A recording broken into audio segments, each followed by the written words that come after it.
and before they've entirely passed, you think, now's the time. You jump out and make an attack. You have the advantage. I'm going to give you a stealth check to see if they knew you were there and if they are playing along. I'm going to give you guys the stealth check first, so I know what DC I'm playing against. That is an 18 or a 4. We're going to take that 18 plus your 7 stealth. That is a 25. With a 25, I'm going to roll their perception checks now to see if they are on the lookout for things, see if they are going to see you. Interesting. Okay. Details.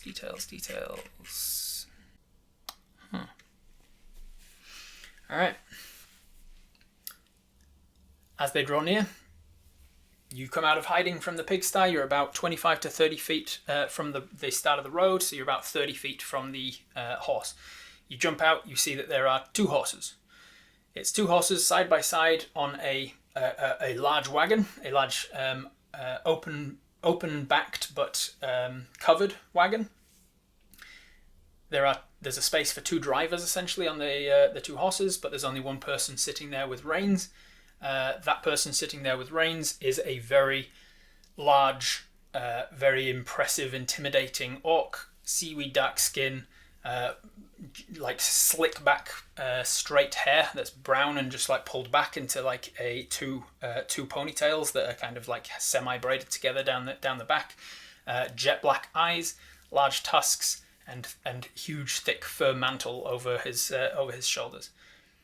Instantly scanning the area for what you can see that on his lap, or like kind of just sitting just beside him, kind of resting up against his leg, is a cage that is about just less than a foot across in all dimensions. It's a cube essentially that is just like one outside edges of an empty cube, and in the center of it is this like, in the bottom of it is this mound of like the top of a dome of something that looks kind of like a dirt mound or like a flesh mound or something. You're only seeing it for the split second from about 30 feet away, so you can't tell exactly. But sprouting out of that, like a little plant sticking out of a thing out of the ground, is just this like withered, gross-looking, fleshy-coloured, tentacle-looking device. This gross-looking thing.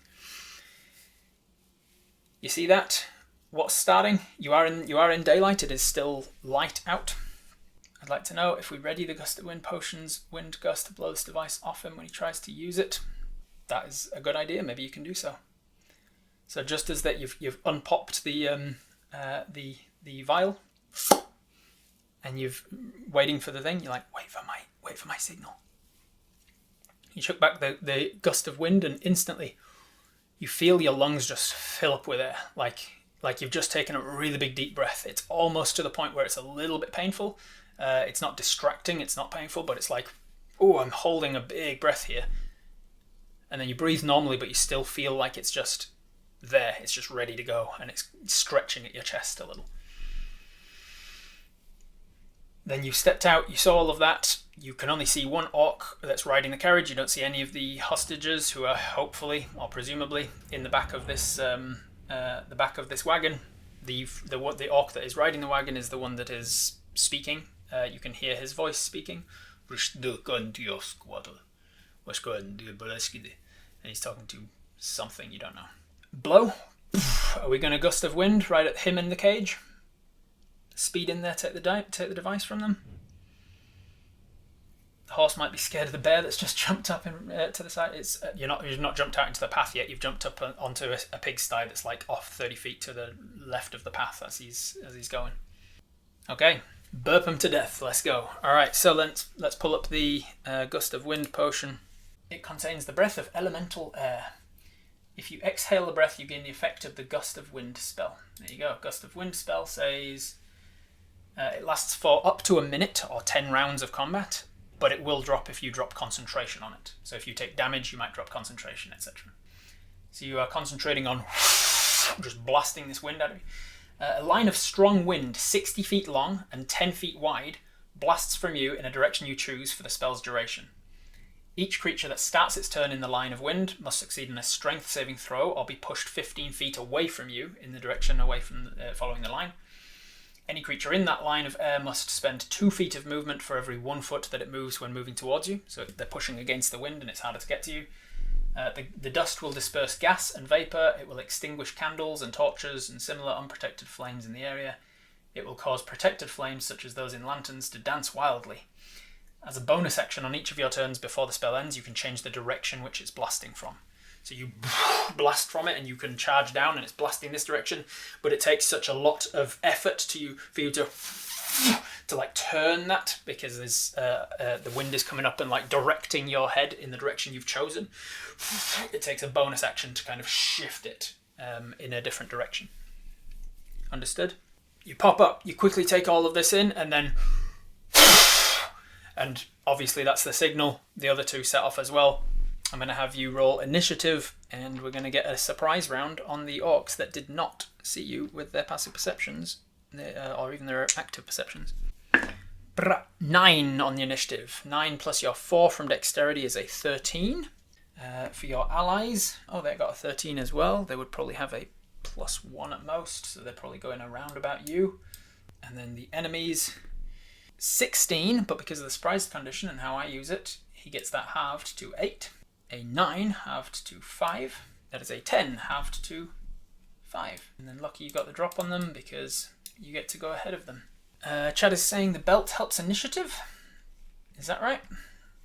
Goddamn 5.5 rules. While wearing it, you get a bonus to the saving throws of your key features. You can use an action to regain key points. It has nothing to do with initiative.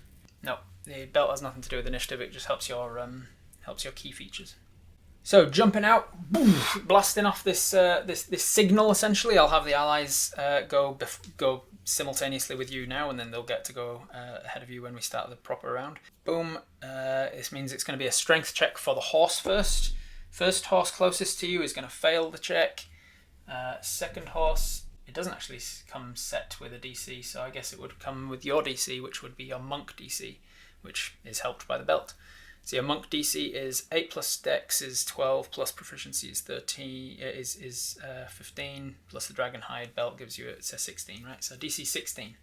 So the first horse fails and falls sideways. The second horse would succeed, but the horse is slamming into him now, so I'll give him disadvantage. Also fails, so both horses are going to get pushed 15 feet away from you and like yank the cart off the. They're going to fall prone and yank the cart to the side. Fesh, because it's a 10 foot wide, you're hitting the back edge of the horses and the driver. Fesh is going to get his nat 1. So Fesh riding the thing is just going to just off the side of the wagon 15 feet. And obviously the device that was on the far side of him from where you are also just goes poof, poof, poof, and like tumbles out into the bush next to him as well. So instantly starting to fight. The cart and the horses are all pushed to the side. This beam is now blasting from you. Now we go into the top of the round initiative, which is your allies.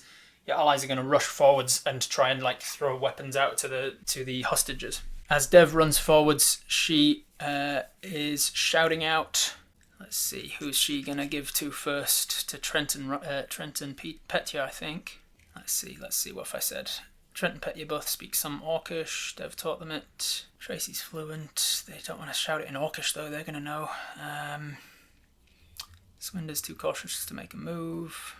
Friedemark and Rigger want to do what's right, regardless of the danger. So Friedemark, Rigger, Trent and Petya are all going to be willing to fight, and Swinder and Tracy are going to take some convincing, maybe. She shouts out in Dwargish. Trent and Petya haven't done a great deal of Dwargish yet, but they're on the way. She shouts out, "We're fighting back! Take these fuckers down!" And then she rushes out to the back and just like starts throwing knives to Trent and Petya, who are just like, "Fucking, let's go!" Boom! Just grab what they have, and they're just immediately into it. The rest of them are going to have the surprised condition of like, I wasn't ready for this. But because of the nature of who they are, Trent and Petya were just like raring to go at any moment. Like, give me one fucking chance and I'll do it. Dev runs out, starts throwing weapons out. Francine, you gave the task of like spread the oil, so she's done that. She's just like dousing the back of the path behind them in oil. and then I think it's going to be, I'll say a bonus action to just kind of smash the oil lantern on the ground, and then an action to tinderbox until it goes. And this roaring fire just immediately starts on this path behind them. Then it is your turn. You have jumped up, you've blasted with air. What are you doing on your turn? Fesh, the guy in charge, has been knocked definitely to the side and is prone about 10 feet beyond the cart. You have about 40 feet between you and the horses now that have been tipped to the side a bit. Get to that cube. All right. So with your 55 movement speed, even accounting for the difficult terrain of like leaping over the pigsty and like scrambling up the side of the mound towards the path proper, even with that much slowing you down, there's only like 40 feet between you and them.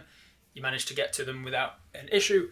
You vault over them, or at least you try to. I'll give you a dexterity check to see if you can get over them and get to the thing without dashing. 16 plus your dexterity is a dirty 20, definitely enough. You manage to vault over them without having to dash. You manage to use all of your movement to get to this device that's on the ground. It's just lying on the side, and the tentacle looking thing is just kind of limply hanging off of this mound of, now that you're up close to it, looks like flesh. Grab that device. Okay. As soon as you touch the device, you feel your fingers wrap around cold metal, and then you pick the device up, and it weighs about as much as you'd expect it to.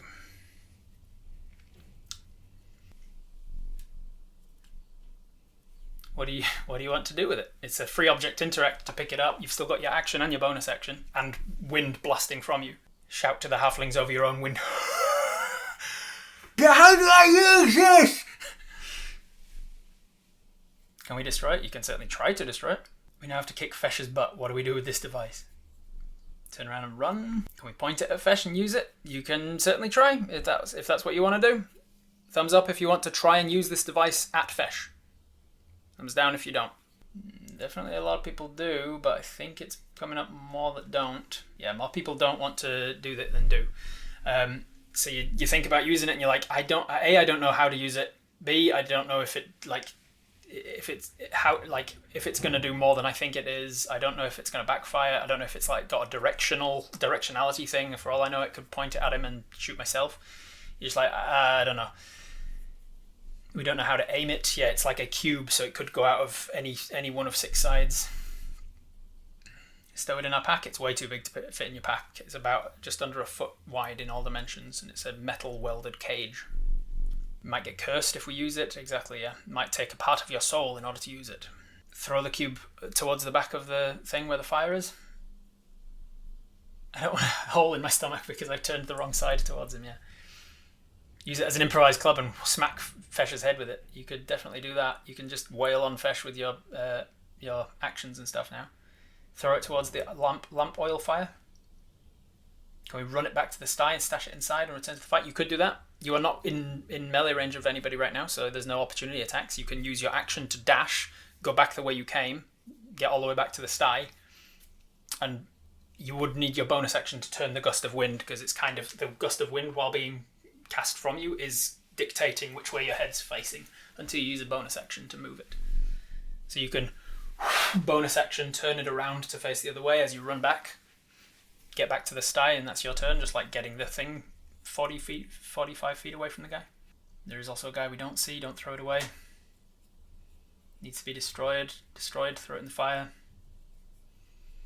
If we run, the hostages get slaughtered. Hold on to it. You can just bludgeon people with it and use it like a monk weapon, essentially, like an improvised weapon. I don't want to destroy it in case we want to learn what it is.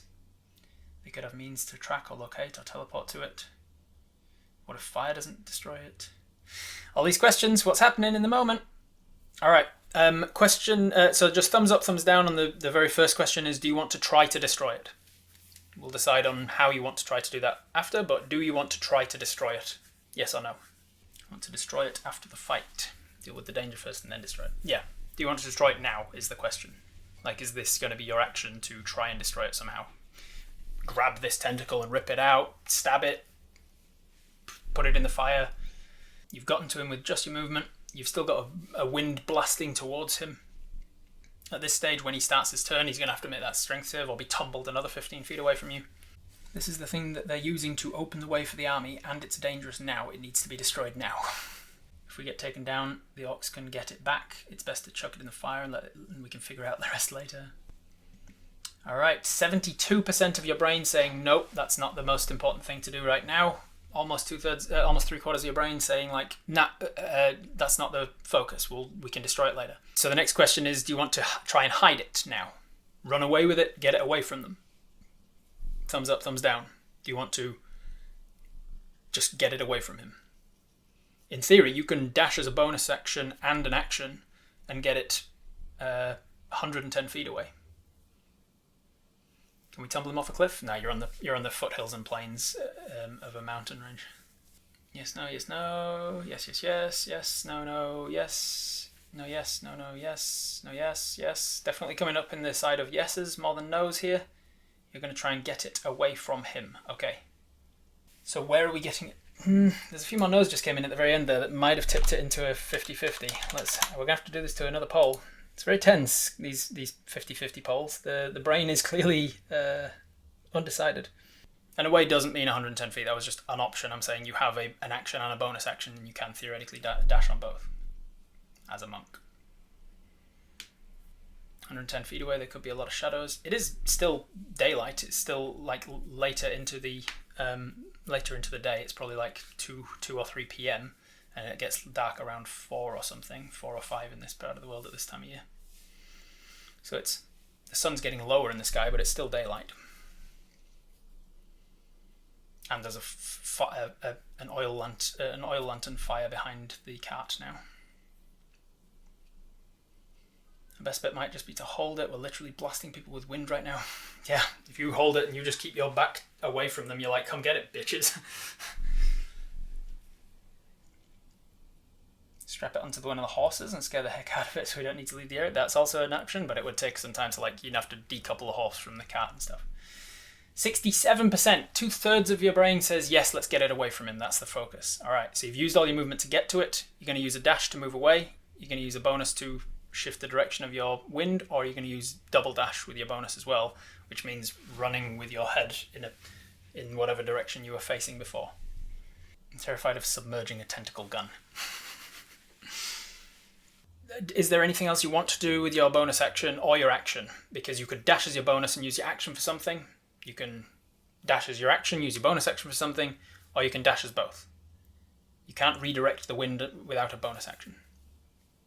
Could we redirect a wind to blow it high up in the air far away without us having to run? That would be an interesting thing. You use a bonus action to redirect upwards and it would just and then you just kind of, it's just hanging out on the top of like a geyser essentially.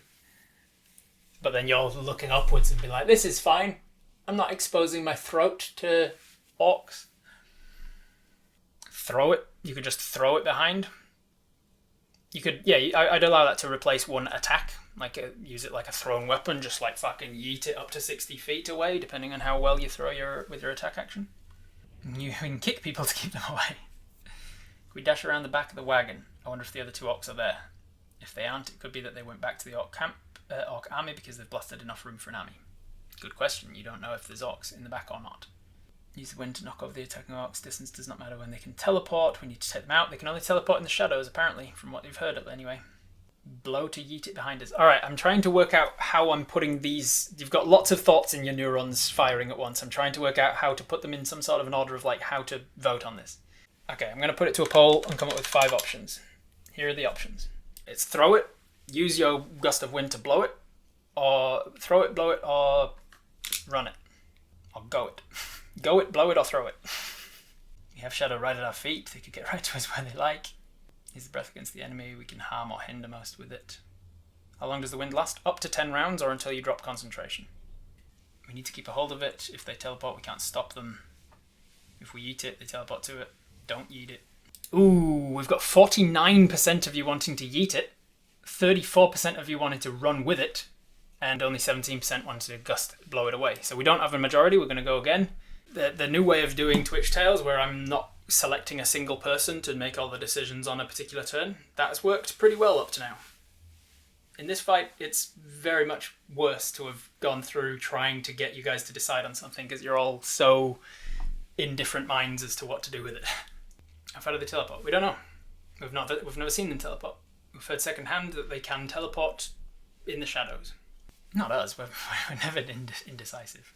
Can we attract it to ourselves? Like attach it to yourself? I think you mean. If you can find a way to do so. All right. 68% of you saying run it. Run it away. Okay, so you're going to need to use the dash action. Are you going to use it as a bonus or an action? And do you want to do anything else with it? Because you can bonus action, shift the wind, action, use the dash to run it to the back of the wagon. Most people are saying run it to the back of the wagon. That's where the fire is. That's where you'll be able to tell where your allies are. It's where you'll be able to tell whether there's bad guys in the back of the wagon. Run towards the fire. All right, so you stand up, blast the air, you leap over the thing, you run up the hills, you jump up over the kicking back legs of this fallen horse that's on his side, you land down on the other side, you grab the item, you pick it up. It's relatively heavy, but not nothing you can't handle. As a bonus action, you shift your boosting air coming out of your mouth towards the back of the wagon. Use the dash action to race around him back up onto the back, and I'll say you've used a bonus action to shift it, so you can shift it until the end of your turn. You can shift it around.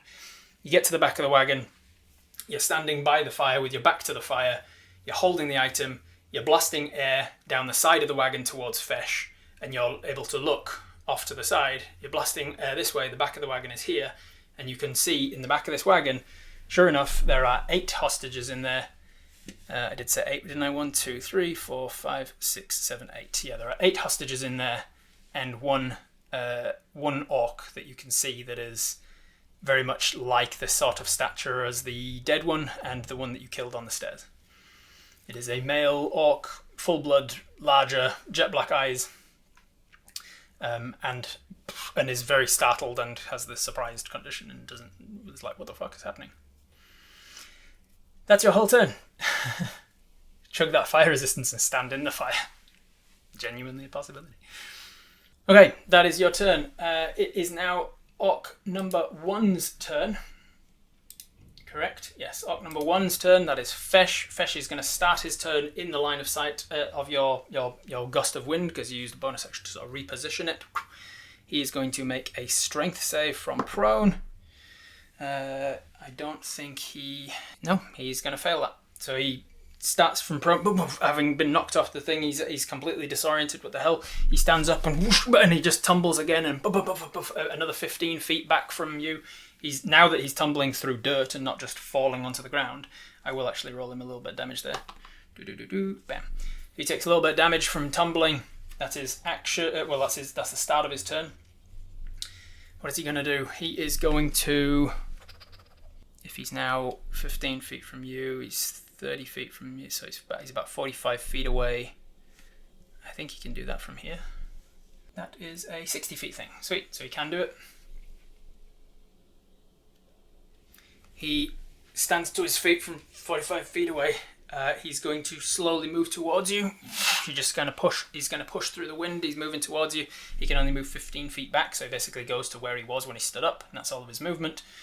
And as he moves, you see shadows just kind of pooling off of him, and he's chanting something in a language you don't understand. You think maybe Orcish at first, but then you realise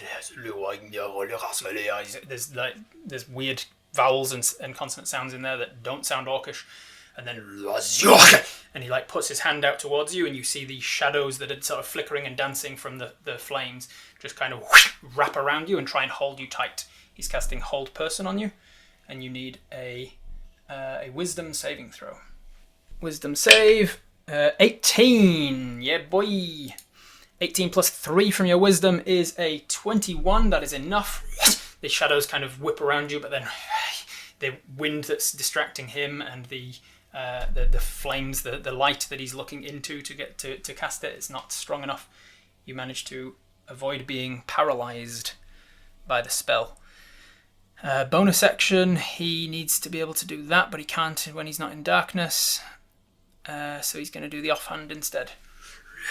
He realizes that fails, and then just like angrily puts his hands down instead, and instantly off of him just black smoke pours, and he just draws 2 long swords out, and they just seem to materialize out of solid smoke, which it seems he can do even when it's not dark. That is his turn. The enemy number 2, you hear it go, "Fish, it has come, Dork. So we have a hero." And this voice from nowhere, from the shadows, was, "We have a hero." And out of the back of the wagon where the 8 hostages and the single other orc are sitting, you just kind of in your periphery looking off this way as your wind is blasting out this way, you see this orc's face just kind of materializing in the shadow of the undercover of the wagon. And as you see this this very pale, gaunt face, almost like the skin is stretched too tight over a skull, this ethereal ghost of an orc seems to emerge just from the upper body, and the lower half just disappears into shadow, standing just like he's sitting with his back to the interior wall of the front of the wagon. And as this orc ghost, the shadow-touched ghost of Trandor, emerges to join the fight, you see that he is going to use his action to I think he's going to use an action to point out towards you, and then in a similar language as was being spoken with the hold person, he's going to cast Eldritch Blast, and as the beam fires out towards you, he is not aiming at you. He is aiming at the device in your hand.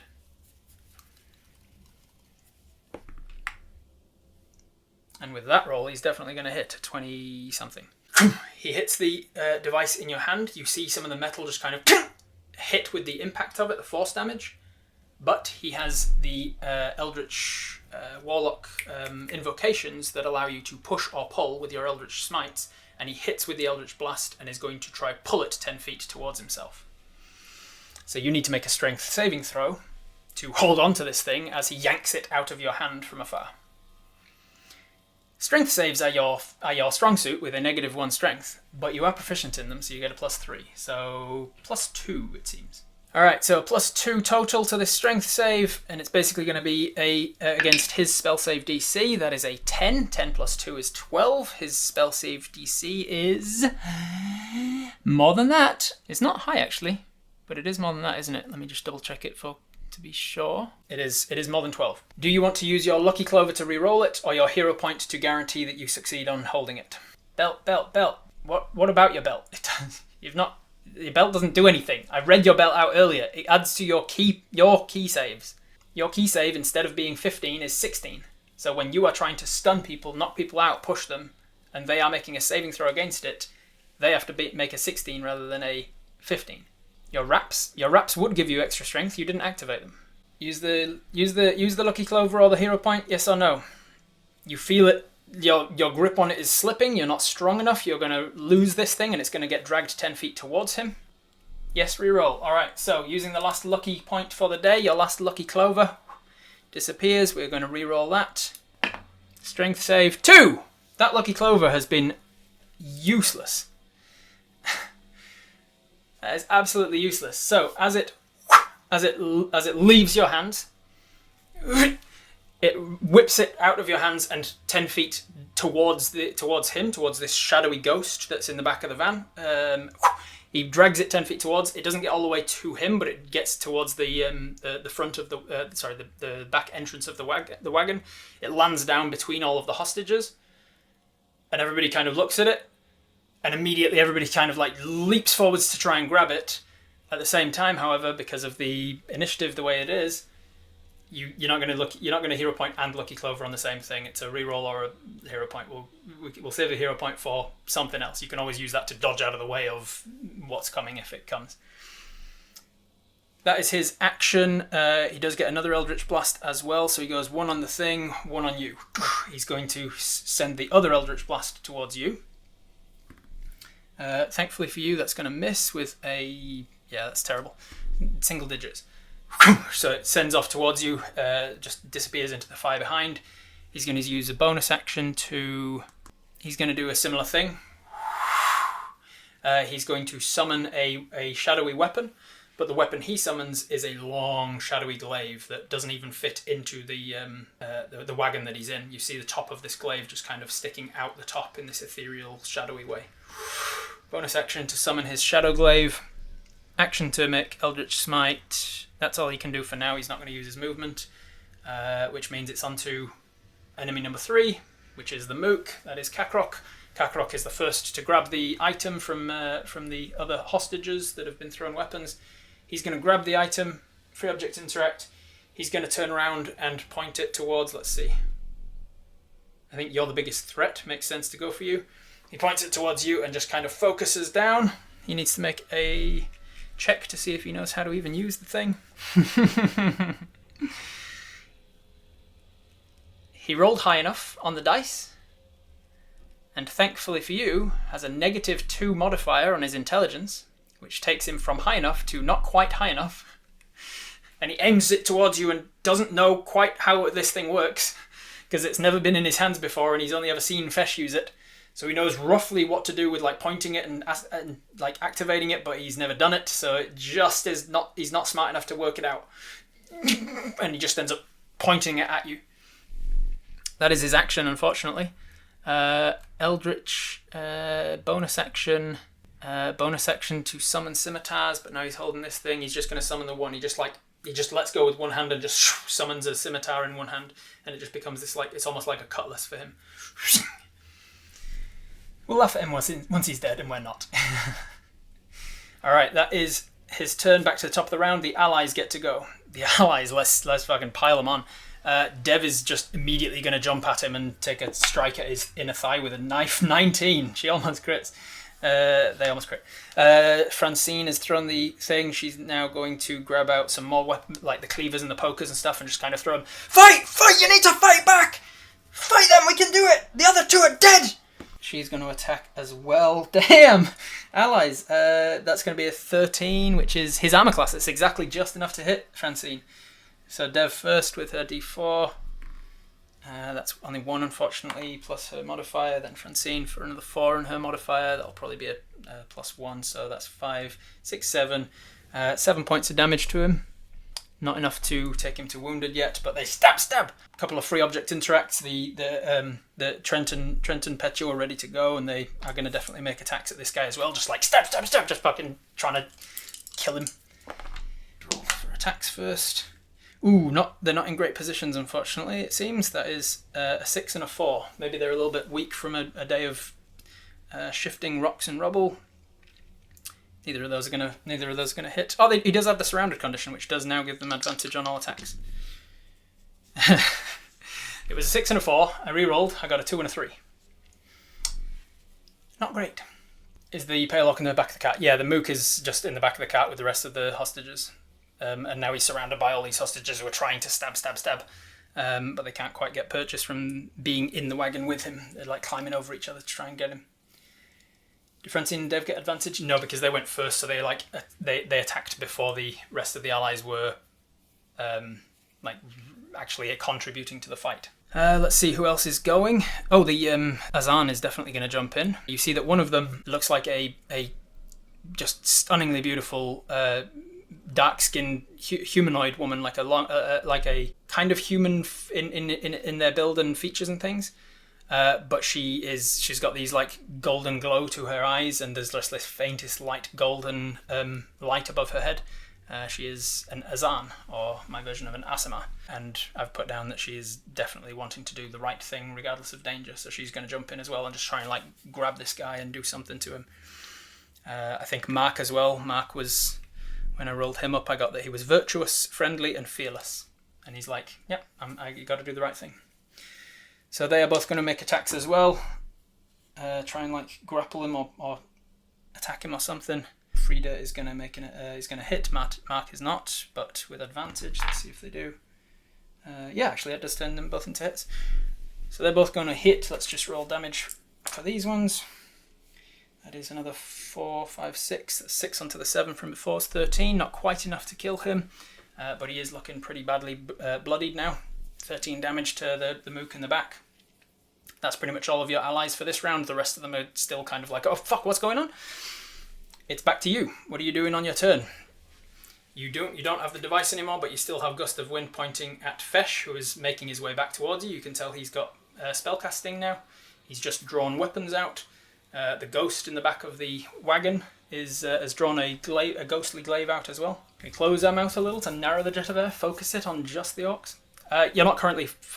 that's why I'm saying you're putting it off to the side of the wagon down to where Fesh is, the driver, and you're not focused on the back of the wagon with all your allies in it. Throw a knife or a spear at the mook to finish him off and drop that to make him drop the box. Good idea. I think that's pretty smart. Can we blow the ghost away? Maybe? He's ethereal, so whether or not the wind would affect him or not. Can't let them use that device. Try and get it away. Activate our wraps and grab that cage. Activating the wraps, I think I said it was an action, but I'll allow it as a bonus to activate them, because I think we did that in a previous fight, didn't we? Activate the wraps as a bonus action, which means you won't be able to change the direction of your wind on this turn. Just throw a knife off to the side, you'll be able to finish him off if you hit him. Thumbs up, thumbs down for activate your wraps. For those who weren't here when we got these wraps, they are magical items that are hand wraps, monk hand wraps, that you can activate as a bonus action to, for 10 minutes, give you the a strength score of 16 rather than 8. So instead of a -1 strength, you'll go up to a positive 3. And interestingly, these items were created from orc blood, because orcs have a strength of 16 usually. So you're like, orc against orc, I'm going to need to be stronger for this. So you, as a bonus action, you activate those wraps. You feel the magic immediately move to all of the muscle tendons and fibers and just grow them up. Instant steroids. You just kind of bulk out a little bit. For the next 10 minutes, you have a strength of 16. It's not a concentration thing, so your wind is still gone. Because I'm almost certain I said it wasn't a concentration thing. So you're still concentrating on the wind. That was your bonus action. You've got movement and action. Action to take the attack action and throw a knife at the guy. Because if you take the attack action, you have 2 attacks. You can throw 2 knives at him if you want. And if you kill him with the first, you can use your second action to throw a knife at the ghost or something. We do seem pretty good at throwing knives. Throw a knife, see if we can finish the guy off. Throw a knife, yeah. Alright, most of them saying throw a knife, so you turn it around and flick it. It's going to need to be a very good shot because he is surrounded by your allies now, so I'm going to give him a bonus to his armor class because of the cover that he's got. And if you get a nat 1, you hit one of your allies. That's just how it goes. That is a cocked. Yeah, I was wanting to be safe. Wanted to be kind, but it was cocked, definitely. All right, 8 plus your attack modifier of 7 is going to be a 15. Do you think 15 is going to be enough with the cover that he's got, or do you want to use your hero point to guarantee it, or do you want to just let that and see if it's enough? And if it's not enough, advantage, not from ranged things. People in melee with him have advantage because of the surrounded condition. People from afar actually get a disadvantage because there's too many people to throw past. You still have a second attack and another dagger if this one misses. 15 is not going to be enough, unfortunately, with the cover that he's got. So you throw out the dagger, but you are a little overly cautious because you really don't want to hit any of the hostages and just straight up kill them with a knife to the back of the neck. So you err on the side of caution, and it does go a little bit high and it stabs into the back next to him. It wasn't too bad. It wasn't too far away, but you definitely missed. Second knife. 4. That's definitely going to miss, obviously, because the 8 missed. So do you want to hero point it, or do you want to just miss with both daggers and just leave it to the hostages to finish him off? Got a couple people saying, nah, leave it. No hero point, no hero point. We just want Rob to roll better. How many others left? Fesh has not taken any... well, he's taken tumbling damage, but barely any damage at all. The ghost has not taken any damage at all. Don't waste the hero point. Most people saying no. There's a few people saying yes, but most people saying no, just leave it. So you throw off the knives in quick succession. You miss with both of them. You're probably out of knives, to be honest. You had a lot of knives, but you've now thrown 2. You've given like 6 away. You're probably out of knives at this point, but you can pick them up or grab them from other people. The daggers, the hostages have more daggers now. Somebody will be able to grab that and pull it out of the wood and grab it. That was your action, your bonus action. You've got movement. Do you want to stay where you are or move anywhere? keeping in mind that your head is kind of forced into this direction for blasting wind against Fesh. You still have a spear? Probably somewhere, maybe. I think you maybe should have a spear, but like, have you actually been carrying a spear around? Doesn't fit in your bag. Use your movement to get towards Fesh. We'll blast him back. I want to move in such a way that the ghost dude has to come into the daylight to hit us. You could go around the back of the fire, like put the fire between you and the ghost. Extendo spear. Do we want to use movement? Yes or no? Some people say move towards the back of the wagon, which is closer to the ghost with the glaive, but it is also closer to grabbing the device off of Kakrok if he dies.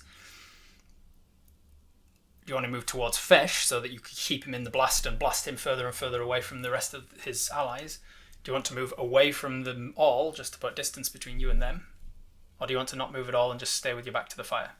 Move towards Trandor. He has the power to pull the box to him. Turn the blast inwards towards the wagon. You can't do that on this turn because you use your bonus action to activate your wraps. Move towards the wagon, towards the box, towards Trandor. Don't extinguish the fire with the wind. Smart.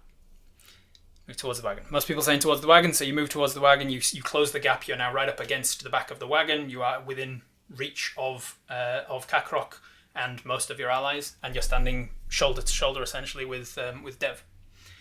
That is your entire turn. It is going to be enemy number 1, which is Trandor, which is Fesh. You've moved towards the back of the wagon. He's stayed within wind range. He's going to stand up. He's going to start his turn in the wind. He's going to fail his save again. He has a very good strength. He's a fucking orc, and he's an orc. Well, he's the son of a chieftain. He should be making his strength saves, but he isn't. So again, tumbled 15 feet back. Let's see if he's finally smart enough to realise that he can just step to the side. That's another 4 damage from tumbling. Is he smart enough this time to step to the side? Thankfully, intelligence is not on their side. Nope, 2. Still not smart enough to realise he can just step out of the wind and walk that way. So instead he gets back to his feet and he's trying to push his way through the wind instead. He gets 15 feet forwards again. So he's basically, you push him back, he walks forwards, he's gaining and losing no ground. But he's going to try and hit you with a spell again. What's he going to try this time? That could work. Yeah, that's going to work. He's going to try that. Unless it's a touch spell, I don't know if it is. Let's see. Range, 120 feet, easy peasy. He summoned out his 2 longswords, but he can't do anything with them right now. So he starts, he's whispering, and you can't hear it under the blasting wind that's coming out of your face, but he's whispering. And then you can somehow start to hear the voices in your head as if he's whispering directly into your mind. Yes, yes, they were going to kill you. Everyone's going to kill you. Everyone around is enemy. Enemies around you. Everyone is enemy. And you need to make a wisdom saving throw against enemies abound. He's going to make you think everyone around you is an enemy. And because he's casting it at the level he is, I think he can also target... No, he can't. It's a single person for this level. Is this wisdom save? Intelligence save. Okay. You're not immune to being frightened for any reason, so it is just straight intelligence save. 18! Damn! You are like, no, stay out of my mind. I will not be held. I will not be paralyzed. I will not be frightened. So he is trying all that he can to get you to fucking drop something or fight something, and you're just not doing it. Yeah, enemies abound fails. Nothing happens if it fails. Yeah, nothing. That's his spell's gone. All right.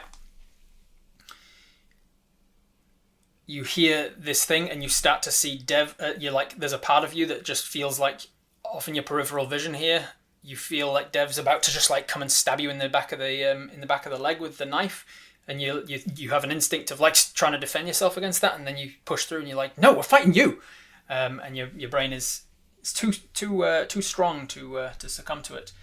That is his action. That's his action and movement to stand and move. Oh, he has to stand up as well, so he actually is moving. He is getting pushed back a little bit further each time because he can't move all 30 feet. He's only moving 7.5. So he's getting pushed back about 7.5 feet each time. So he's now a decent distance from the wagon. Is there anything else he can do as a bonus now that he's summoned his scimitars? He could theoretically throw it. Summoned his longswords, rather. He can shadow jaunt, but he's not in shadow, so he can't do that. So I guess that's him. Great. You're doing a great job, Fesh. Fesh is done. Trandor. Ghost Boy.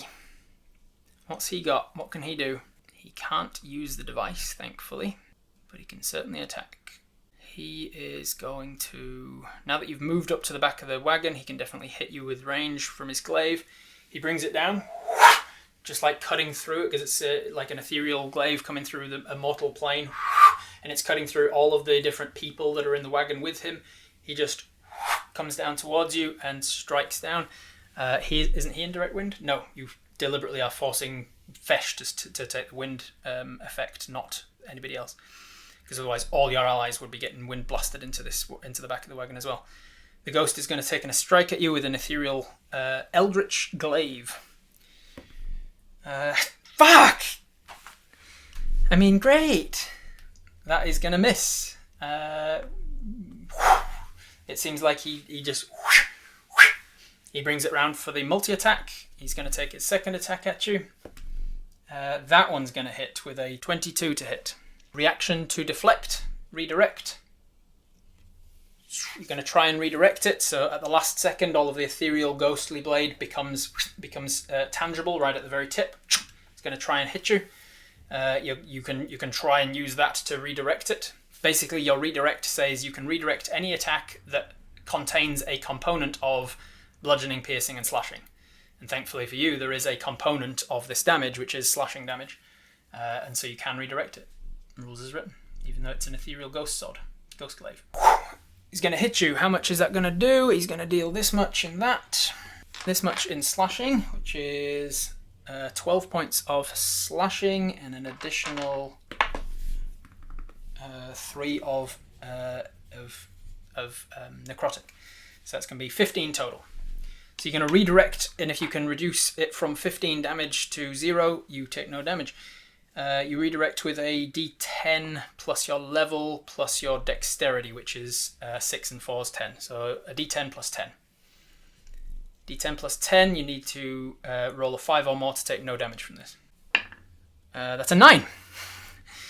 That is a 9. So you reduce it from 15 to 0. You take no damage as you see this ghost blade coming in. You're like, I've never fought a ghost before. What the fuck do I... And you're just like, ah! And you just like instinctively bring your hand up as the glaive is coming in. You just smack it off to the side. Redirect. If you want to spend one of your focus points now, you can redirect that damage onto someone within 5 feet of you, including Kakrok, the orc mook that is bloodied and holding the device. Focus point, redirect it against the mook. Alright, focus point, redirect. He needs to make I think it's a dexterity saving throw, otherwise he takes 2 rolls of your key point dice, right? That is going to be a 16. 16 is exactly your DC, which is going to meet it and beat it. So does he take no damage or does he take half damage? I need to get these 5.5 rules to stick in my head. So a dexterity saving throw or take damage equal to 2 darts. Yeah, so he manages to, if he makes it, he doesn't take any damage. So the first glaive missed you. Second glaive, you redirected it towards his ally, but he also made the save. Unfortunately, takes no damage from it. So the ghost, the ghost like realizes it's redirecting and just turns it ethereal again. Passes harmlessly through his friend. That is his 2 attacks. Bonus action ghost is going to offhand attack you, I think. Yeah, offhand attack. The other end of the polearm comes up and tries to attack you with the other end of the polearm. 22 again to hit is going to hit. You've used your reaction. Thankfully for you, it's on the 6 points of bludgeoning and 4 points of necrotic. So 10 points of damage from the offhand of the ghost glaive. The glaive is 2-handed? Yes. That is, I think, all that he can do. That's his whole turn. He's not going to use any movement because you're right up against the back of the wagon anyway. Third guy, that is Kakrok. Kakrok is holding the thing. He's getting stabbed on all sides by these fuckers. You're right next to him. He's going to try again. He's going to try again. Is he smart enough to work out how it works? He is. Which means, point blank range, you see the device like flick into life. And this mound of what looks like a carved part of scalp or flesh, skin, that is seamlessly stitched into this tentacle of flesh. It whips into a turgid state and stands upright, and then these like a foreskin peeling back, you see the eyelids open up to this eyeball that is like a deep pinkish red around the iris and a single slit of a pupil. It looks towards you, and then it's like a bloodshot eye, but with black veins from the eyeball in the sclera. These black veins seem to take over the entire eye, and then let's see if it blasts out towards you. Just because he knows how to use it doesn't mean that the thing actually always activates. Thankfully for you, it is a randomized chance. And it does not go off. So you see the black veins starting to pulsate and cover the sclera in black, but it takes too long for it to charge up. It's not ready to go yet. That is his action to try and make it go, though. He's got a bonus action. He did summon his offhand cutlass before. He's just going to take an attack at one of the hostages, but it's at disadvantage because he's got the surrounded condition, which is good because that was an 18 or an 18 on both. So he's definitely going to hit. Who's he going to go for? He's going for, I think Trent was the first one to jump at him, so it's just an attack on Trent. Ooh, that's a decent chunk of damage on Trent. Trent is instantly wounded. In fact, con save on Trent. He makes it, thankfully, so no further effect. Trent takes some damage, a big slash of this scimitar across the chest, but he's determined to just fucking fight on anyway. That is all he can do. His movement's gone because he's all like surrounded. Back to the top of the round. Allies. Finish him off, Trent. Fuck him up. He's got the surrounded condition, so he's got advantage. 12 plus your modifier, that's going to hit. He is going to deal 3 points of damage. He was on 13. That takes him into the range. I'll allow it. Makes sense. He's just been hit. Trent's angry about his older brother and father being killed. So he just like, this is for Wogan! And he stabs him in the upper chest and it goes down through his clavicle. And this one's for Ed! And he brings it back and stabs him right through the eye. And then he grabs him by the tusk to like bring his head back towards him so he can't duck his head away. And then he just like pushes it across. So he's stabbed him in this eye and he pushes it across the forwards and just like slits across the top of his nose. And the guy goes down. And you see his hands go limp. And the device falls to the floor of the wagon. Trent might not make it. Trent is the one that has hepatitis. He's not doing so well. He's pretty weak. He's got liver problems, and he's just taken a huge chunk of damage. But at least he can get revenge for his older brother and his father. That is Trent. Then we've got the others that are going to turn around. A few of them won't realise that the guy's dead, and they're just like taking their attacks on him. A couple of the others will hop off the back. Dev and Francine are both going to notice that I can't fucking do anything to a ghost, so they're going to run into your line of wind, use that to try and like blast themselves further towards, further than they could run otherwise, further towards Fesh and start wailing on Fesh. Because they're angry and they want to take things out. Dev's the alcoholic? Dev is the alcoholic. Dev has cirrhosis of the liver as well. Trent is Dev's kid. They were raised in a similar household with lots of alcohol around. Strength save. Boom. One of them fails. Francine falls and tumbles a little bit, but Dev actually uses it like a parachute. Whoosh, gets a little bit closer. Going to make an attack on Fesh. Doesn't have advantage actually, so we'll log in. Unfortunately, he's going to miss. That's your allies. I think that's all of them. Back to you. Top of the round, you've got your blasting wind towards now Dev, a fallen Francine, and Fesh. You've got a ghost, and you've got a bunch of hostages that are in some way armed up. Did we roll concentration? We did not. Thank you for the reminder. Roll concentration check on the wind as you took damage from the whatever it was you took damage from. 17 plus stuff. That's enough. You are concentrating on the wind. The device is right next to you. You can grab it as a free object interact. Bam! You've grabbed it. You've got the box. Now what? Try and set fire to the ghost. Good try. I set fire to the ghost. Burn it. Do we want to focus on the ghost guy? Aim it away, as in any case. Grab the box. Neck the potion. Into the fire. Do we know how to use it now that we've seen the Moot guy use it?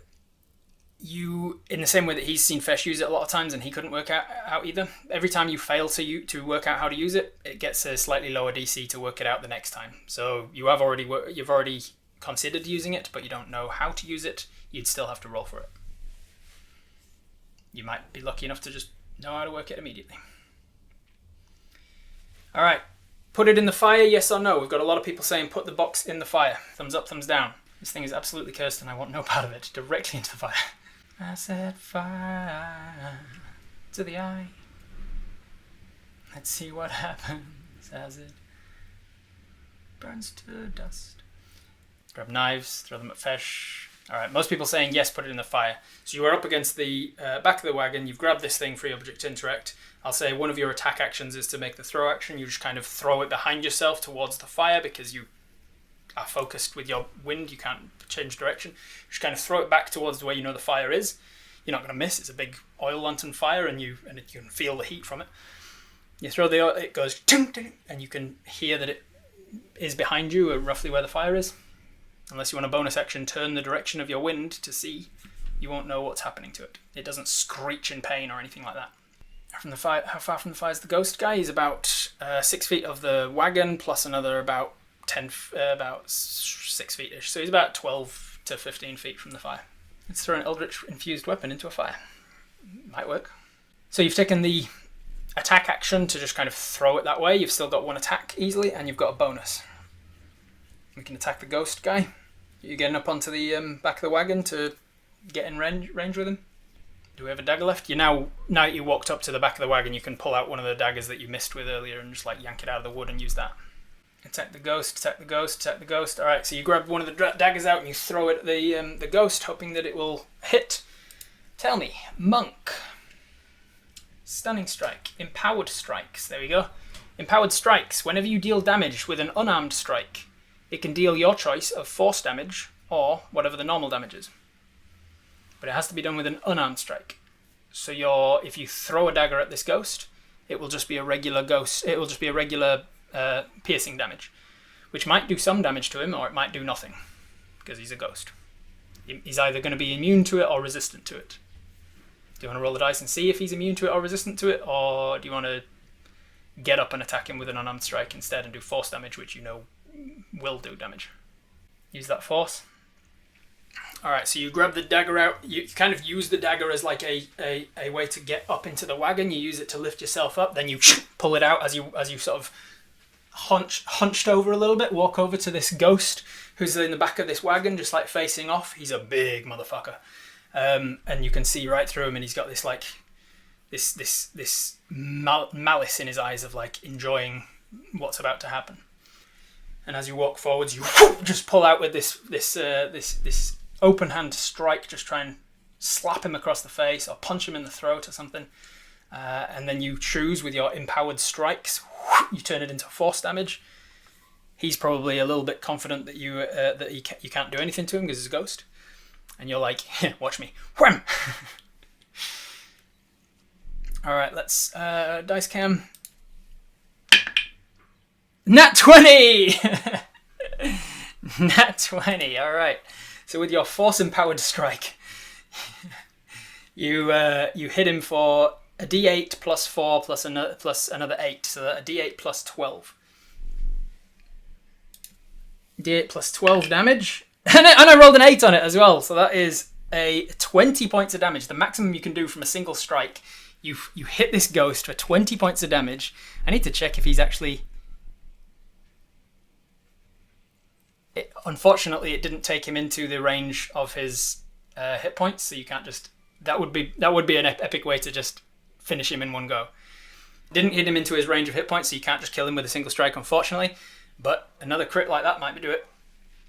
With 20, you just like walk over to this guy and he's like looking down at you with a ghost glaive and he's bringing it up and you just wham, just smack him in his ghost face. There's like a moment of confusion. We just see it like slow down and he's like, you shouldn't be able to, and you hit him in the lip and his mouth just kind of distorts a little bit ghost-like and his ghost tusks kind of wrap around your hand just an ever so slightly, like they kind of wiggle a bit. and the top of his sloped orcish forehead kind of impresses from your fist, and you just knock him backwards, and you push him all the way back through the back wall of the wagon out to where the driver's seat was, and then beyond that, and you just kind of knock him all the way back, and he just tumbles out into the daylight. So that was your second attack. One to throw the thing into the fire, another to punch this guy through the back wall. You've got a bonus action, but you are still the wind is still blasting as well. You're climbing up, and the wind is blasting, and some of the allies are getting wind in the face as you walk towards. You've now let Fesh out of the wind, by the way. On a ghost chop. Flurry of blows is a bonus. Whatever else happens, we punch the smirk off of a ghost, and that's pretty impressive. Sure, you've got plenty of movement, so you back up without moving your head. You back up to the front of the wagon, you lift your hands up again with the dagger, you just stab it into the top of the wagon and pull yourself up. The wind is blasting out above the wagon now. You use the rest of your movement to walk along the top of the wagon, jump down onto the driver's seat where you see the ghost is kind of flailing on the front of this wagon in the sunlight. You can still see his ethereal form, but it's harder without him being in shadow. And then you've got Flurry of Blows. Bonus action. People's elbow off the top of the cat. Alright, bonus action, Flurry of Blows. You're going to use a key point a focus point, I should say, to do this twice. The first attack is going to be a nat 20! A nat 20! You really want to kill this ghost. That's going to be another D8 plus 12. And that's another 8! That's another maxed out! That's 2 attacks! And you maxed out both of them with a nat 20 and then maxed out the crit. That is another 20.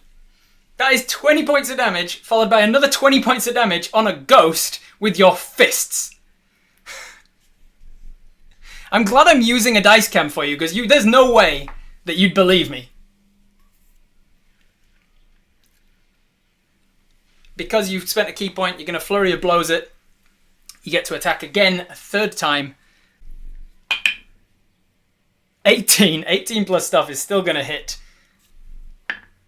5 plus your 4 is 9. 9 points of damage. Noodle, how do you kill Trandor the Ghost? Who I was expecting to get away at the end of this encounter, by the way. He was designed to be the one you kind of get fucked up by Fesh, maybe you kill Fesh, and then he goes, oh, I see you're strong, we're going to have to rethink our plans, and then he fucking ghosts up into the mountain to go and tell the army that there's a fucking powerful monk character that they need to deal with. But instead, in fucking 3 attacks, you punch his fucking lights out. Kill him for a second time. Boom, you jump off the front of the wagon, you people's elbow off the front of the wagon, you do a flying knee, whack, you break him, somehow you break a ghost tusk that just disappears into etherealness. You reach down, you grab him by the other tusk, and he's so utterly confused about being grabbed a second time. But there's something in his eyes that kind of reads, with you being insightful, with you having proficiency in insight, in that last moment, there's a moment of, oh, not again, that flashes over his eyes. As for the second time in 2 months, he has been killed by a monk. First, by his sister Grid, and second, by some fucking stranger map maker. as he goes, oh, not again, and then you just, wham, just drop the nut on him and just utterly shatter his skull, and he disappears. And his shadow glaive just kind of trips to the floor and ding, ding, ding, ding, and then disappears into smoke. Ghostbuster! Bum, bum, bum, bum, bum, boom, boom. Grid's also in the same guild. Grid is in the same guild. A monk, fucking sign writer, a monk calligrapher, and a monk cartographer have killed Trandor twice in as many months. We better get a statue, yeah. We tend to look at Fesh, who's freaking the fuck out. Yeah, Fesh has been pushed back from the wagon, so he's seeing this, and he's like witnessed his ghost brother die. If this character keeps coming back, I hope he only ever gets beaten by monks. Monks who are just part of the Cartographer Guild. Alright, that is... We're not out of the woods yet, though. That is... enemy number 2 and 3 are both dead. It comes back round. The allies are going to get to go. Did we miss the... No, that was just your turn. Then it's Fesh's turn. So that was your bonus action for 2 attacks, attacks for 2 actions, and movement. Yeah, that's everything you can do. Fesh gets to go. He stands up. He's no longer in your blasting wind because of all your movement, and you haven't used a bonus to shift it. So he sees you. He is, unfortunately for him, out of his 2 spell slots, because as a warlock, doesn't get many spell slots. He can still do his cantrips for Eldritch Blast if he needs it. He can also try and get that... item back and run. That is much more important to him, get that fucking item, because if he loses it, Daddy is not going to be pleased, and he can do far worse to him than death. Yeah, his focus is, holy shit, get that fucking item. So he uses all of his movement to stand up and run towards the back of the wagon. He's not going to make it all the way there because you're pushing him back so far. He's going to use a dash to get all the way to the back of the wagon. He's going to get to the fire with the 30 feet of movement, but he's used his action and everything to try and get there. Bonus action, there's no shadows around, especially with the light from the fire. He's already summoned his scimitar. He can bonus action offhand scimitar against one of the allies on the way, so he's going to rush. Oh, and Dev's going to get an attack of opportunity. Not an advantage. Dev gets an attack of opportunity and unfortunately misses. Francine, who was knocked onto the ground, also gets an attack of opportunity and also misses. Then he's going to run past a couple of the a couple of the allies who's jumped off at this point. Mark would have jumped off the back of the wagon, so he's going to get an attack of opportunity as he passes. Also misses. They're farmers, man. They're not good fighters. He's got 1 slashing attack. I think he's going to go for Mark. 16 plus stuff is going to hit. Is he going to kill him? Offhand. Oh, he had a longsword, not scimitars, so he's doing d8s on his offhand attack. 4 plus his modifier is a +3, I think. And then +2, interesting. So that is a 6 points onto Mark. He's also heavily wounded. Does he take massive damage? Nat 20. He doesn't. Mark's like, nah, fuck this. You killed my kids. You killed two of my children. And you've enslaved me and my wife and my kid. Like he's like takes the slashing damage, but he's not going down. That is all that Fesh can do to get to the item. He can't use his shadow jaunt because you've attacked him during daylight with a fire round. Enemy number 2 and 3 are both dead now. Back to the top of the round. Allies, they're going to fucking jump him. They're all going to swarm him and jump him and try and take him down. I think Mark turns around and just like bull rushes him, just like shoulder badges him, whack into the fire. He's going to try and tip him over into the fire. So it's going to be a strength save from him. That's a 3 plus his... This fucking orc, this orc chieftain's son, who has a decent strength modifier, has failed against his strength save on all of the wins and getting pushed over by a farmer. And, well, actually I spoke too soon. Mark got a nat 1. But there are other people around that are also bum rushing him, so I will give Mark advantage on that. 6. Okay, 6 plus his modifier is going to be his 3. So, boom! He knocks him over. Fesh has now fallen prone into the fire. I'll have him take a little bit of fire damage from that. It's not going to be a heck of a lot, but extra 3, every little helps. He falls down, poof, just like over the top of the device, essentially, in this oil lantern fire. Mark is also probably going to take some damage from that too, but bam bam, they've knocked into. Then Petya and Trent are going to jump off. Trent's holding his wounds, but he's still, the adrenaline's moving, he's going. They're going to move up, so everybody is now going to get advantage on him as he's prone as well, so they're going to take attacks. Trent's attack. Trent's still running the high of killing Kakarot apparently, because with a dirty 20 to hit, he stabs down. So he's just gone, this is for Wogan and this is for Ed, and he's now just going to start moving through them all. He goes, this one's for Telam, and stabs him in the back of the neck for a bit of damage. So this is 17 plus stuff's going to hit and damage. Improvised weapons, essentially. Bludgeon. Oh, 4, nice. He's maxed it with a 5. It's another 5 points of damage. And then Another attack from, let's see, who's going to be, Petya's going to attack now. Petya also has advantage because they're surrounded condition and prone. This might hit, let me check his armor class. Yeah, that's going to hit. Another d4, that's another 3 damage to him. How's he looking? He's still got a decent chunk of hit points because he's a hardy boy. But he's taken Petya, Mark, Trent, Dev's back there, Francine's back there. Who else have we got that would join the fight? I said that Frida would join the fight, the Azan. She's going to bring something round and make an attack with some kind of a weapon. Maybe she's going to hold him down, perhaps, into the fire. Nah, she's going to attack him. Damage is better than holding him. Also a dirty 20. Also another 3. They're chipping away at him, but he's not bloodied yet, officially. Who else? Ryan would be jumping in, I think. Yeah, Ryan by this point is definitely jumping in. He's strong, muscular, male hobbit. He's going to jump down and grab something, just a big rock from nearby. Ryan is going to take an attack on the guy with advantage because prone, that's 2 plus 2 or a 9. 9 plus his modifier will not be enough to hit him. So Ryan's going to miss. There's just too much happening, too much around. Rigger, what did I say about Rigger? Is he interested in fighting? Yeah, Rigger's wanting to do what's right regardless of the danger. Stout, able-bodied, male hobbit. Yeah, he's going to try. It's getting a little bit crowded around this guy now, but if he can like stab him in the foot or something at the very least.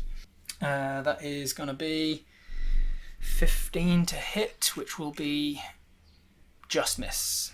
So even with prone, and it seems like it's getting a bit too crowded around there now. Tracy doesn't want to fight. She's too scared of fighting. Swinder's also too scared of fighting, so they're just kind of frozen in fear at the moment. And that's all your allies. It is now you. What do you want to do? Top of the round. You've got Uncanny Metabolism if you need it. You've got 4 focus points. You've got a hero point for an automatic crit on something or like some sort of epic heroic moment. If you can get him to the point where he is going to die, you can also do that. You've got your Wind Blast still, but you're currently facing away from him. You're like on the front in the driver's seat of the carriage, and you're facing away. So it'd be a bonus to sort of turn it and put it where you want to by the end of the round. But he is like 20-ish feet behind you off the back of this wagon. Kill this guy, hero point him, pulverize, whack him. Is there another orc besides Fesh? Nope, just Fesh. All 6 of the scouts that came down to carve the path. Fesh is the only one remaining. Drop the wind, flip off the cart, slam the guy.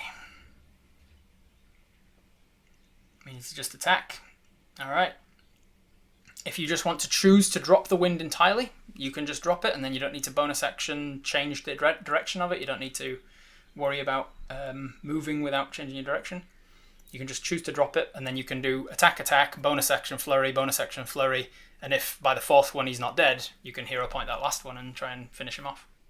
Is he on the box? Yeah, he was going to the fire. He was leaning down to pick the box out of the fire, and then Mark went wham into his back and like tipped him forwards. Poof. So he's like fallen on top of the fire and on top of the box.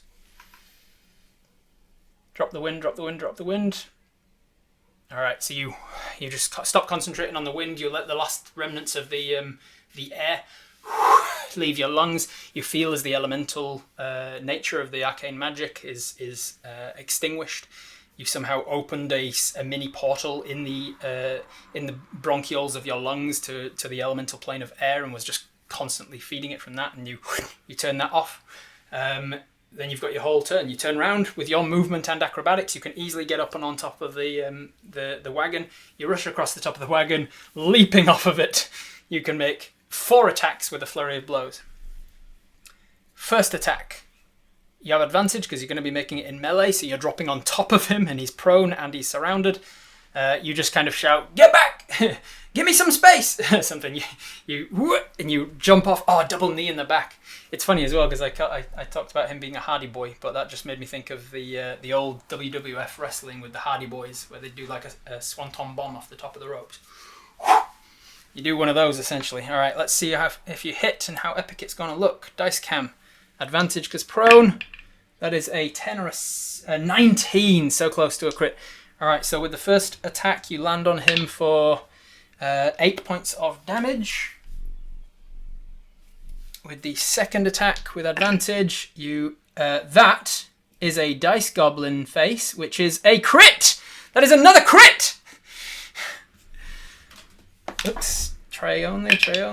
7, almost maxed out again. That is another 19 points of damage. That takes him to 49 damage that he's taken so far. Then you bonus action Flurry of Blows. Spend a focus point. That is a 14 plus your modifier takes it to a 21, which is enough to hit. That's 6 plus 4 is another 10 points of damage. 59 damage. And with your last attack, with advantage... Oh, shit. Jesus, neither of them hit the tray. I'm getting so excited I threw both of them away. I'll tell you what I'll do for this one, actually. I'll use, since it might be the last roll, I'll use the wooden one and the honey one. The two that we originally picked out for you to use. 20! Didn't even need the hero point! That's another 20!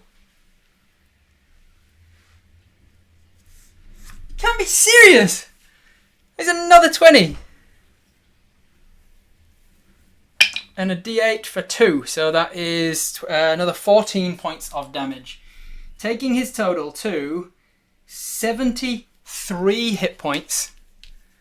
So I gave him, as the final boss that was like, he was meant to be pretty dangerous and then the ghost was meant to get away. I gave him 66, being like, whew, if they can get him to 66, that's a real hard out. But with this many crits, you leap off the back and just like, elbowed comes down right in the back of the nape of the neck. You hear something crack in his upper spine. Your knees go into his lower back, and you hear something smash that right in the back of his pelvis. He's sort of bent over the iron welded box of this device or what it is. You're going to take a little bit of fire damage. Let's say you land in an oil fire and take 3 points of fire damage. But you smash down onto him, and then with the last one, you grab him by the back of the head, lift him up, and just smash his head down. And as you smash his head down, you hit his chin onto the earth of the path that he's trundling along. And as he does, with these extra long tusks that the shadow touched have, it pushes the rest of his head forwards, and it stabs his own tusks through the upper ocular holes in his skull, and just annihilate Fesh. And then tuck and roll off the front to get out of the fire, and the rest of the hostages kind of pull back. A couple of them start pulling his body off of this thing. What do we do with this thing? As they're pointing at the device that's just kind of rolled with his body, just kind of rolled out of the fire.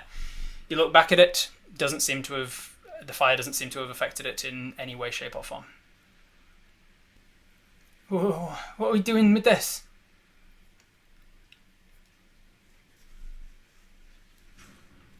That's why we're failing all those investigation rolls. This is where good rolls were. They were all saving it up. We were like, man, we can't roll well today. So many ones. And it's the dice are like, just fucking wait, dude. Just trust me. We got this. Give the box to the king to know what to do with. Take it to the guild. Give it to the king. You just as you're thinking, I don't know what to do with this. Maybe we give it to the king. A little window opens in your mind. It feels kind of like you're sitting in a confessional booth, and you can tell that there's someone just on the other side of a little window. As someone reaches out directly to your mind and says, Ms. Maruki, this is Grand Arcanist Hunter Milton. His Royal Majesty, King Damon of House Winchester, has received your map of the southern slopes of Walkarak, and he's significantly impressed with your detail. He would like to express his personal commendation on a job well done, and wishes you well with your map to the North Woodfield region. He requests to debrief with you at the palace when you've completed the task. And in the middle of this adrenaline-fueled fight, you feel the window closing. What do you say in response to the King's Grand Arcanist, who has just used the descending spell on you? Just shout, orcs! Just real quick, concise summary. Exposition cantrip.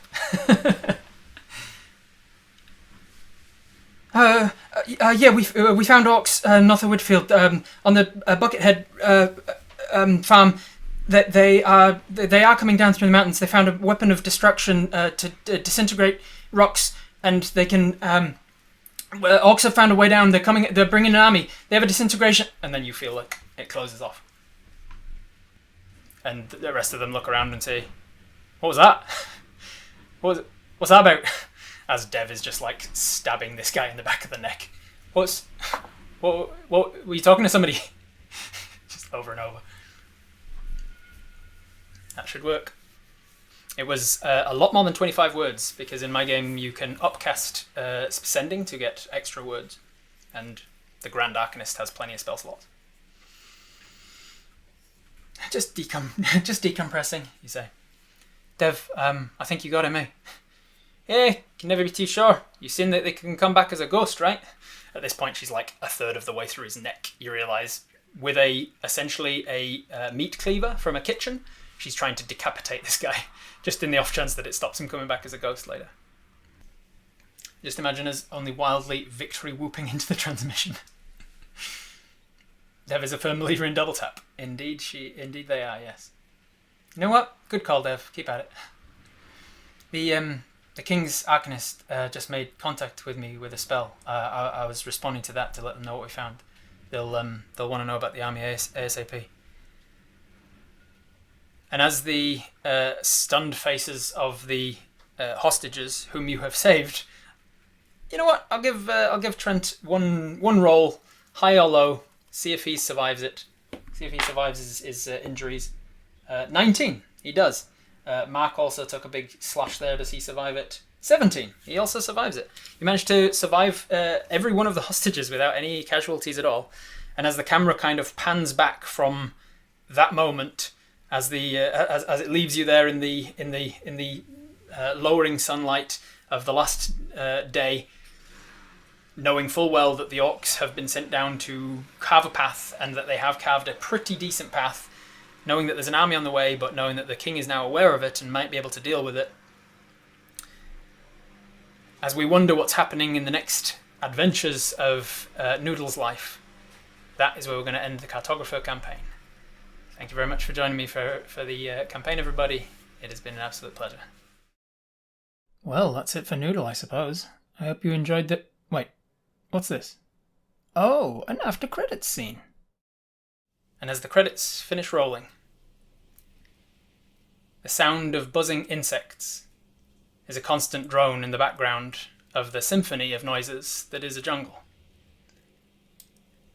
But among those noises, the clopping of hooves on dirt. A small pony with a large saddlebag and a brassy-scaled draconi rider gently walks through the jungle, arriving at the outskirts of a small village. He swings his leg off the steed and gives her half an apple and a scritch on the nose after tying her to a hitching post. Then he unhooks the bag and slings it over his shoulder and sets off walking down the street, rummaging in the satchel for the first of his duties. Morena Lokata, a friendly Ernivoran greengrocer offers as he passes. Morena Rumi, the Draconi replies. Nothing for you today, I'm afraid. Huh, typical. I've all but given up hope for it, to be honest, Lokata. It'll arrive if it ever arrives, eh? Anyway, enjoy your day.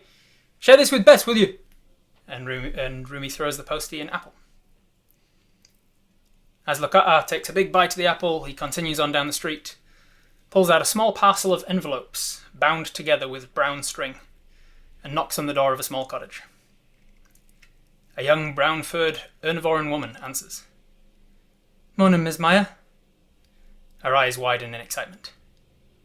Manaki! Haramai! Ke nai te mera! Kia ora, Loka. Ke te pe akwe. I'm well, thank you, Maya. I got a whole bundle of letters for you and your sister. Seems someone's been missing you, eh? And as a slightly older version of the same lithe brown bearfolk arrives at the door and excitedly grabs the bundle of letters, we fade out. We fade out on the two sisters tearing the letters open to read of their older sister's adventures so far and the hopes of more to come. Thank you for joining me for Cartographer. See you in the next one. Thank you very much for watching all the way to the end of the mini-series Cartographer. I've really appreciated you being here, and I really liked telling the story. If you like my work, please do consider the other ways that you can support me. You can check out my Patreon, you can make sure that you're sharing my video and telling other people about my work, or you can just write a nice message in the comments. That also helps. Thank you very much, and I'll see you in the next one.